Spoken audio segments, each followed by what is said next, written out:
राठी बहादुरगढ़ से। गुरुदेव, परमात्मा ने समस्त विश्व का निर्माण किया है, जिसमें सभी प्राणी 2 पैरों 4 पैरों, उड़ने वाले, रेंगने वाले, नदी, पहाड़ और मैदान, सभी देश आदि हैं। गुरुजी, फिर भारत भूमि को ही परमात्मिक ऊर्जा के लिए इतना विशेष माना है। सभी ग्रंथ, वेद और अन्य धर्म से संबंधित पुस्तकें यहीं लिखी गई हैं। परमात्मा ने भारत भूमि पर ही अवतार भी लिए हैं। भारत भूमि में ही यह सब संभव हो सका। इसके पीछे क्या कारण है गुरुजी? क्या इसके अक्षांश और देशांतर की स्थिति के कारण ऐसा है, या कोई और कारण है जिसकी वजह से भारत को देवताओं की भूमि कहा गया है? प्रवीण श्री राठी।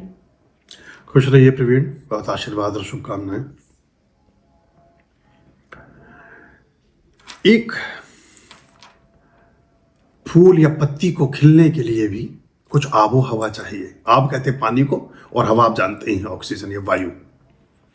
पृथ्वी, जल, अग्नि, वायु, आकाश, ये 5 तत्व निर्धारण करते हैं किसी भी चीज का। जो फूल मसूरी में खिलता है वो जरूरी नहीं है महाराष्ट्र में खिले, और जो महाराष्ट्र में सब्जी उगती है वो जरूरी नहीं है जम्मू में उग जाए। जो तमिलनाडु में बेल की लता लटक रही है वो आवश्यक नहीं है जोधपुर में भी लटके। ये बड़ा फर्क है। इतने जो एक चैतन्य और अवचेतन्य, 2 तरह की चीजें, चेतन और अवचेतन। अगर इन पदार्थों पर उसका प्रभाव आता होगा तो क्या मनुष्यों पर नहीं आता होगा? जो सीधे सीधे जो मनुष्य देवत्व को ही रिप्रेजेंट कर रहे हैं, जो मनुष्यता से देवत्व की यात्रा है, जो मनुष्य अपनी साधना, अपने विवेक, अपनी बुद्धि, अपना कौशल, अपने विवेक, अपने व्यवहार, अपने विचार, अपने कर्म और अपने सभी तरह के पुरुषार्थ के बल पर देवताओं की श्रेणी में जाकर के खड़ा हो सकता हो, क्या उसको ये पदार्थ की आवश्यकता नहीं होगी? क्या उसको इसकी जरूरत नहीं होगी? होगी। क्योंकि जो गंगा है, जो यमुना है, नदियाँ तो बहुत हैं दुनिया में, बहुत सारी रिवर्स हैं, लेकिन गंगा का कोई मुकाबला नहीं है। भारत में बहुत सारी नदियां हैं, बहुत जल स्रोत हैं, गंगा का कोई मुकाबला नहीं है। गंगा भगवान शिव के जटाओं से बहती है, उनकी जटाओं से बहती है, उनके शीश से निकली है। शीश गंग अर्धंग विराजत, तो उनकी शीश पर विराजित है। तो गंगा जैसी कोई नदी नहीं। तो ये जो 2 आपकी, और इसमें भी फिर आप अगर भारत का भी विश्लेषण करें तो जो दोआब की धरती है, जहां गंगा और यमुना के मध्य का जो केंद्र है, उनमें 5 धाराओं के बीच का जो केंद्र है, पंज आब, 5 पानियों के बीच की धरतियां हैं, इनके बीच की जो स्थान रहे हैं वही फर्टाइल हैं। समुद्र के किनारे खेती नहीं होती, सारी जलधाराएं उसी में जाके मिलती हैं। लेकिन समुद्र के पानी से खेती नहीं कर सकते आप, नमकीन पानी से, उसमें जिंदा भी नहीं रह सकते। जीवन के उत्सर्ग के लिए, जीवन के परिवर्धन के लिए, प्रकृति के संचरण के लिए मीठे जल स्रोत की जरूरत है। वो मीठा जल स्रोत उमड़ता है व्याकुलता के साथ खारे पानी में मिल जाने के लिए। उसके खारेपन में भी कोई कशिश होगी जरूर, वरना कोई गंगा क्यों जाकर सागर से मिले। कुछ नहीं किसी ट्रैफिक वाले से पता नहीं पूछेगी, किसी जीपीआरएस को नहीं लगाएगी, किसी मोबाइल को नहीं देखेगी, गंगा की धार जा मिलती है। तो ये जो जलधार, ये जो अमृत जल का सेवन जब मनुष्यों ने किया तो उनकी प्रज्ञा और चेतना का विकास हुआ। प्रश्न का उत्तर शुरू हो रहा है प्रवीण के। तो उनकी चेतना का अभ्युदय हुआ तो उन्होंने सोचा कि क्या मानव जीवन भर इतना है कि खाएं पिए और सो जाएं? क्या मैथुन और निद्रा, क्या आहार और विश्राम ये मनुष्य के जीवन का आधारभूत मूल तत्व हो सकता है क्या? तो अंतरात्मा से प्रश्न का उत्तर आया कि नहीं, मनुष्य इसके लिए भर नहीं बना है। ये अनिवार्य तत्व, आवश्यक तत्व हो सकते हैं, अनिवार्य तत्व नहीं हो सकते। अनिवार्यता कुछ और है। तो वहां से फिर आदमी के अंतस की जो प्यास थी, अंतस का जो उजास था, वो परमात्मा पर प्रक्षेपित होना प्रारंभ हुआ। वहां उस टॉर्च को लेकर के मनुष्य ईश्वर को खोजने निकला। अपने हृदय के दिए को जगा करके, अपने हृदय और मस्तिष्क की मशाल को प्रज्वलित करके मनुष्य ने परमात्मा के पथ पर अपने कुछ पग बढ़ाने प्रारंभ किए। तो उसमें ये जो अवयव थे, इन अवयवों से प्रतिपूरित जो वनस्पतियां थी, उन्होंने बुद्धि और विवेक को चैतन्यता की ओर उत्प्रेरित किया, शुद्ध किया, परिवर्धित किया, परिमार्जित किया। इसलिए इस धरती पर इतने अवतारों का प्रादुर्भाव हुआ। और अगर आप गौर से देखें तो इस पूरे विश्व में जितने भी अवतारी महापुरुष हुए जिन्होंने मनुष्य के जीवन को श्रेष्ठतम आयामों में जिए जाने की प्रेरणाएं दी, जीवन को और बेहतर बनाने की शिक्षाएं दी, उनका किसी न किसी रूप में भारत भूमि से संबंध रहा है।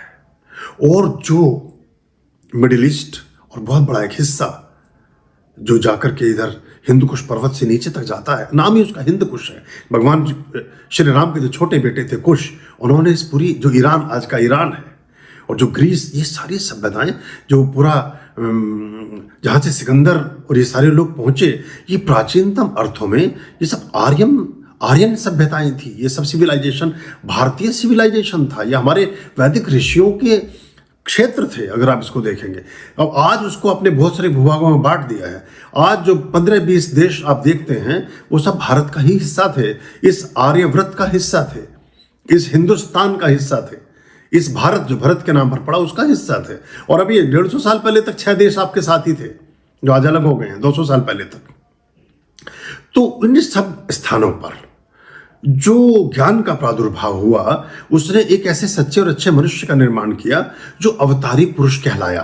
क्योंकि एक समय के बाद जब समृद्धि बढ़ जाती है, आप्लावित होती है, जब पात्र भर जाता है किसी पदार्थ से, तो बाहर बहने लगता है। जब चेतना बहने लगी मनुष्यता से बाहर, तो उसने खोजा परमात्मा का द्वार कि इतने भर से काम नहीं चलेगा। इतने भर के लिए हम पैदा नहीं हुए, इतने भर के लिए धरती पर थोड़े ही आए हैं। ये तो पशु पक्षी भी कर रहे हैं, ये तो कुछ अर्थों में जड़ चेतन मनुष्य और वृक्ष भी कर रहे हैं। उसका भी जन्म होता है, उस पर भी बीज लगता है, उस पर भी फूल खिलता है, वो भी एक अपना बीज छोड़ करके वो भी दूसरा जन्म दे करके आगे बढ़ जाता है। एक समय के बाद वो वृक्ष की मृत्यु हो जाती है, वो सूख करके नीचे गिर जाता है। ये तो मनुष्य के साथ भी यही हो रहा है, ये पशु पक्षियों के साथ भी हो रहा है।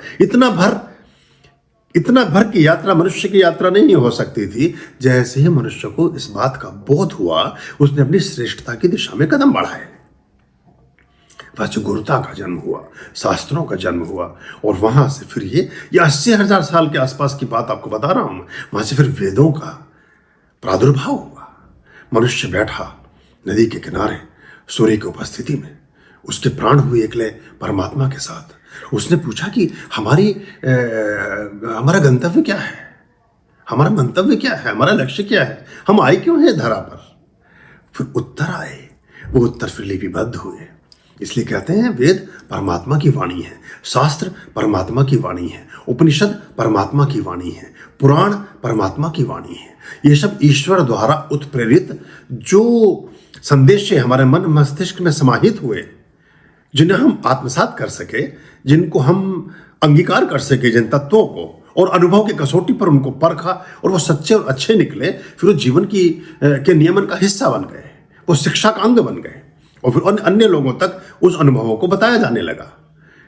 जैसे पूजा पाठ के बारे में बहुत सारे अनुभव हमने अपनी कसौटी पर परखे, और जब हमें पता चला कि ये अनुभव ठीक हैं, तो उनको आपके साथ साझा किया। फिर आपने भी अपनाए, आपको भी वही अनुभव लगा, आपको भी नमक नमकीन लगा, और आपको भी गुड़ मीठा लगा, आपको भी पानी शीतल लगा, और आपको भी सूर्य की रश्मियों में ताप अनुभव हुआ। आपने फिर किसी और को बताया, फिर किसी और ने फिर किसी और को, फिर किसी और ने किसी और को, और ये यात्रा बढ़ती चली गई, और यात्रा बढ़ती चली जाएगी।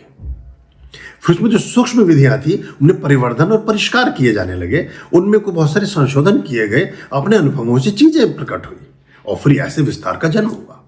तो इसलिए ये धारा, क्योंकि प्रकृति का बड़ा समन्वय है, प्रकृति का बड़ा तालमेल है। जैसे मैंने बताया कि लगभग 95% अवतार भारत भूमि की देन है, या उन्हें अवतार बनाने में भारतीयता का बहुत बड़ा योगदान है।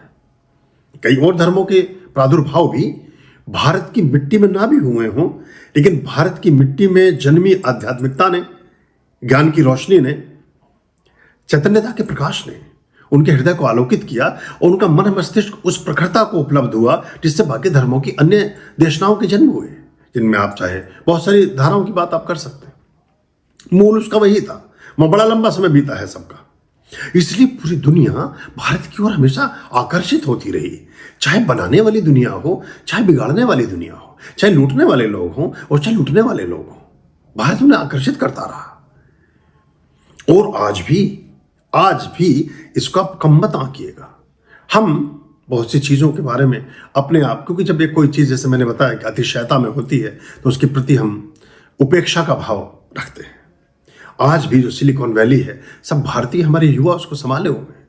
जो भी इंजीनियरिंग, जो भी टेक्नोलॉजी, जो भी चीज़ है, ठीक है, हम थोड़ा, हमारे यहाँ की अलग व्यवस्थाएं हैं, हम जनसंख्या में अधिक हैं, सबका ख्याल उस तरह से नहीं हो सकता, लेकिन चला तो वही सब रहे हैं।